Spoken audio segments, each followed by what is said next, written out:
देखिए, जैसे आप जानते हैं कि मुफ्ती साहब हमेशा हर बार ये कहते थे कि सबसे बड़ा जो उनका तमन्ना थी वो ये थी कि वो जम्मू कश्मीर को इस मुसीबत के दलदल से निकाले, क्योंकि जब तक आप इस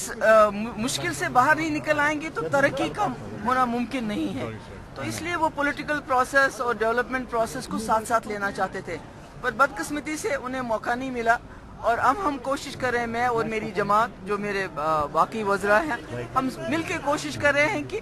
जो उनका एजेंडा था, जो जिसकी झलक आपको एजेंडा ऑफ अलायंस में भी मिलती है, जहां पॉलिटिकल प्रोसेस और डेवलपमेंट प्रोसेस को साथ चलाने की बात हो रही है, तो इंशाअल्लाह मुझे पूरी उम्मीद है कि हम उस पर काम करके जम्मू कश्मीर को इस मुसीबत से बाहर निकाल पाएंगे। एक इम्पोर्टेंट बात है, आपने खुद कहा कि मुफ्ती साहब ने कहा था कि कश्मीरियों ने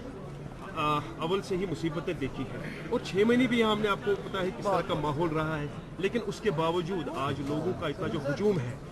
ये देखकर आपको क्या लगता है इस गवर्नमेंट पर कितनी जिम्मेदारी है जो ग्रीवेंसेस है उनको सॉल्व किया जाए, और जो इश्यूज है जम्मू कश्मीर, बहुत बड़ी जिम्मेदारी है, बहुत इश्यूज हैं। एक तो जो रोजमर्रा जिंदगी के इश्यूज है, अच्छी सड़कें, बिजली हो, पानी हो, राशन हो, उसके बाद सबसे बड़ा दूसरा इशू अनएम्प्लॉयमेंट का है। हमारे इतने जवान जो बच्चे हैं, एक तो हमारे यहाँ बच्चे आपने देखा कितना अच्छा वो खेल रहे हैं, खेल में एक्सेल कर रहे हैं, पढ़ाई में हमारे बच्चे जो हैं पूरी शानदार कामयाबी हासिल करें, और उनको मौका नहीं मिल रहा है। अनएम्प्लॉयमेंट की बात है, और उसके बाद ये सब धरा का धरा रह जाता है जब पॉलिटिकल प्रोसेस हमारा कहीं रुक जाता है। जो मुफ्ती साहब ने एक पॉलिटिकल प्रोसेस शुरू किया था उनकी पहली टर्म में 2002 से लेकर 2005 तक, जिसमें डायलॉग चला था, जिसमें रास्ते खोलने की बात हुई थी, बहुत कुछ हुआ था, और पाकिस्तान और हिंदुस्तान के बीच में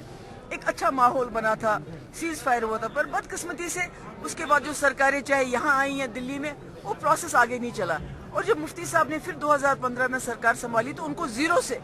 काम शुरू करना पड़ा, और बदकिस्मती से मौका नहीं मिला। आज हम फिर कोशिश कर रहे हैं जम्मू कश्मीर में एक अच्छा कंड्यूसिव माहौल हो, ताकि आप जो दिल्ली में सरकार है उसको, जैसे पिछली बार आपको याद है 2-3 महीने पहले वहाँ से एक डेलीगेशन आया, बड़ा पावरफुल डेलीगेशन था, उसने बातचीत करने की कोशिश भी की, मैंने भी खत लिखा, मगर उसका खातिर खा हमें रिस्पांस नहीं मिला। और मैं कोशिश कर रही हूँ कि हम सब मिलके अच्छा माहौल बनाएं, ताकि फिर से एक सिलसिला शुरू हो। पहले तो हम आपस में बात करें, पहले तो हम आपस में ही लड़ रहे हैं। हमारे बच्चे जो हैं, जो स्कूलों में होने चाहिए, जो पढ़ाई लिखाई होनी चाहिए, जिनके हाथ में बॉल होना चाहिए, तो कभी कभी कुछ ऐसे उनसर सामने आते हैं कि वो उनको बॉल के बजाय पत्थर पकड़ा देते हैं। तो इसमें टाइम लगेगा, पर इंशाल्लाह मुझे पूरी उम्मीद है कि हम इस पे कामयाबी हासिल करेंगे।